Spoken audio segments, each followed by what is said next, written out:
नमस्कार, आप देख रहे हैं राजनीति 24 न्यूज। चलिए आगे बढ़ते हैं खबरों की ओर।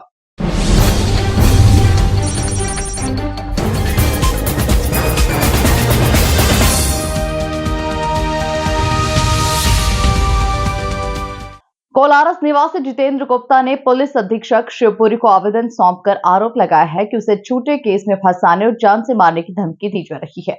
आवेदन में उन्होंने नीलेश गुप्ता और उसके सहयोगी सचिन बंसल पर अवैध वसूली और धमकाने के गंभीर आरोप लगाए।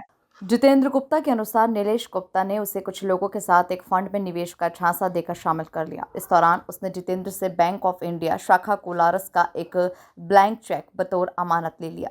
बाद में जब आर्थिक तंगी के कारण जितेंद्र बैंक में राशि जमा नहीं कर सका तो नीलेश गुप्ता ने चेक बाउंस कराकर 1 लाख रुपए के स्थान पर 6 लाख रुपए का दावा करते हुए मामला न्यायालय में प्रस्तुत कर दिया। जितेंद्र ने बताया कि जब उसने इस धोखाधड़ी का विरोध किया तो नीलेश गुप्ता और उसके सहयोगी सचिन बंसल ने गाली गलौज की और झूठे केस में फंसाने की धमकी दी। इसके अलावा दोनों ने एसडीओपी कोलारस को गलत तथ्यों के आधार पर शिकायती आवेदन देकर 40 लाख रुपए की मांग की, जबकि जितेंद्र का कहना है कि उसने कोई राशि नहीं ली है। हाँ सर, बहुत शिकायतें, कई चेक ले लेके घूम रहे हैं, तुम्हारे नाम के चेक हैं। एक मिनट साइड से आऊँ सर, मैं 1 मिनट रुकना सर, 1 मिनट केवल थोड़ा साइड से आऊँ।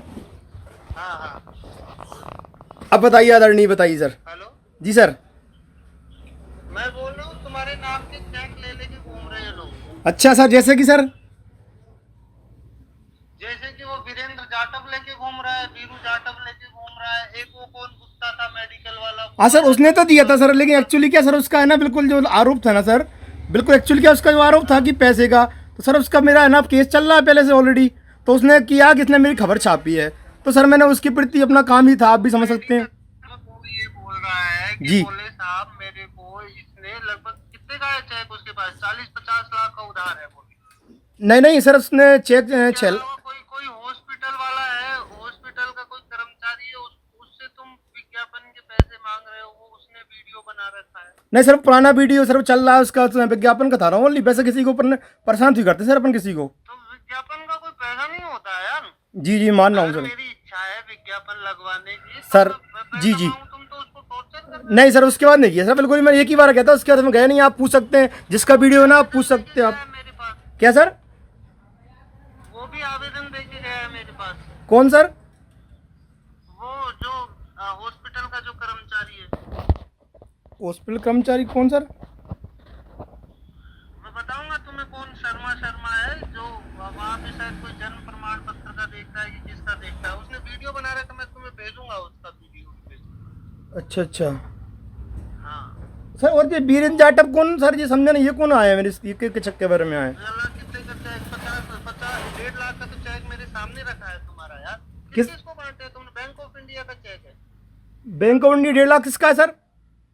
ये देखो तुम्हारा खाता नंबर ये ना 8811101100003837। हाँ सर, यही है, राइट। बैंक ऑफ इंडिया का। हाँ सर। 1.5 लाख का चेक है। 1.5 लाख किसके नाम से? क्या? Gupta son of Chandra. नहीं, ये तो सर मेरा नाम है, लेकिन सर उसमें लगाया किसने आवेदन? लगाया, आवेदन दिया है मेरे को, आ जाओ मैं तुम बताऊंगा। बीआरएस चेक है ये, इसमें तुमने किसी के नाम पे नहीं दिया है।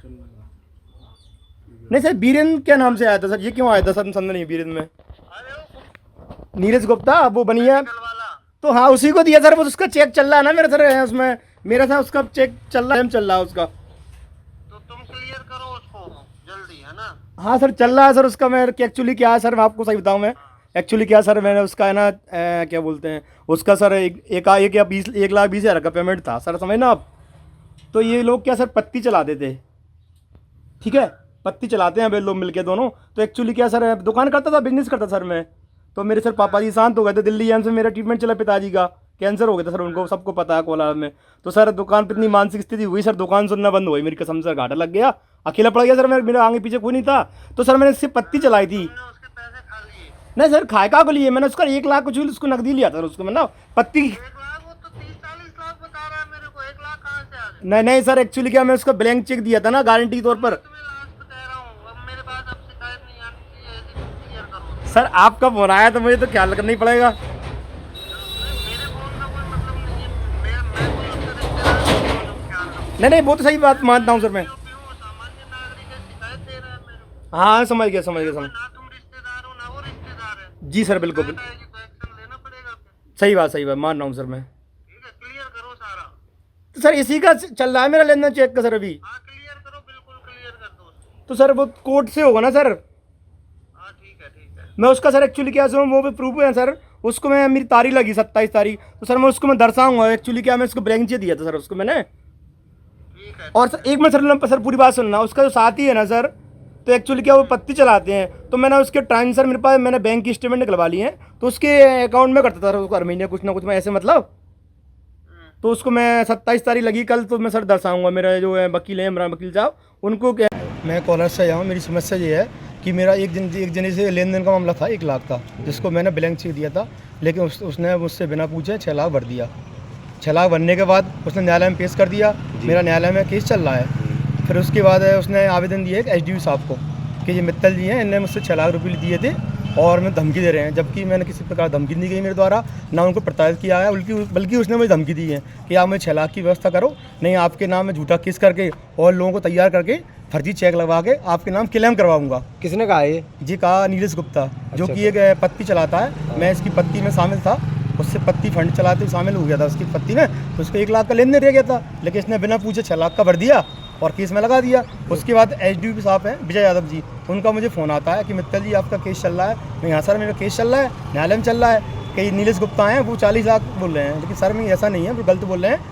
लेकिन ये क्या हुआ, नीलेश गुप्ता ने और कुछ लोगों ने मिलकर उनके कान भर दिए एसडीओ साहब को, तो उनका कहना है 40 लाख का, लेकिन ये आरोप बिल्कुल गलत है। अब आप क्या चाहते हो? अब मैं चाहता हूँ कि इसकी जाँच की जाए, जो भी है इसका देखा जाए। आपके पास कुछ प्रूफ है जो एसडीओपी साहब का? एसडीओ साहब ने मुझे वीडियो कॉलिंग की थी, उसकी वीडियो कॉलिंग कर ली है मैंने, जो मेरे पास बोल रहा हूँ मोबाइल में।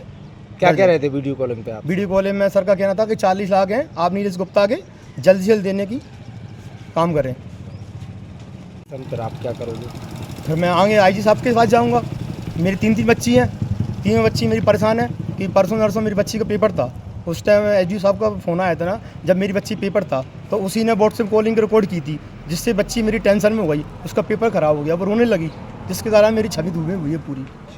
टेक्नोलॉजी में किस तरह से इसको सेलिब्रेट किया? सबसे पहले तो मैं मीडिया के माध्यम से सभी को नेशनल साइंस डे की बहुत बहुत बधाई और शुभकामनाएं देना चाहूँगी। और आज बीएम कॉलेज परिसर के बीएमसीटी डिपार्टमेंट में नेशनल साइंस डे का आयोजन किया गया और इसमें बच्चों ने बड़े ही बढ़ चढ़ कर हिस्सा लिया और अपनी अपनी प्रतिभाओं को उन्होंने इस के माध्यम से प्रस्तुत किया। ये हमने देखा बच्चों ने रंगोली के माध्यम से, चित्रकला के माध्यम से साइंस को प्रदर्शित किया, क्या कहना चाहिए? हाँ, बच्चों ने रंगोली और इसके